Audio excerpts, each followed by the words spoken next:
ଆଜିର ଅନୁଚିନ୍ତା। ଜୀବନର ସବୁଠାରୁ ବଡ଼ ଗୁରୁ ହେଉଛି ସମୟ। କାହିଁକି ନା ସମୟ ଯାହା ଶିଖାଇଥାଏ କୌଣସି ଗୁରୁ ମଧ୍ୟ ଶିଖାଇ ପାରିବେ ନାହିଁ।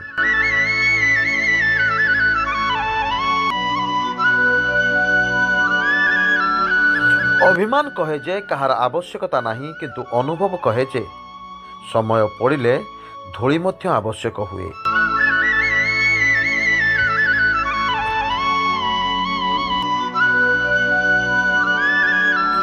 ଉପଦେଶ ଦେବା ବହୁତ ସହଜ, କିନ୍ତୁ ତାକୁ କାର୍ଯ୍ୟରେ ଲଗାଇବା ଭାରି କଷ୍ଟ। ସମାଜ ଆଜି ଏଭଳି ସ୍ଥିତିରେ ଅଛି ଯେ ଲୋକେ ଭଲ ଅପେକ୍ଷା ଖରାପକୁ ସଙ୍ଗେ ସଙ୍ଗେ ଗ୍ରହଣ କରି ନେଉଛନ୍ତି। ସେଥିପାଇଁ ତ ଭଲ କାମର ପ୍ରଚାର କମ୍ ଆଉ ଗୁଜବର ପ୍ରଚାର ଅଧିକ ହେଉଛି।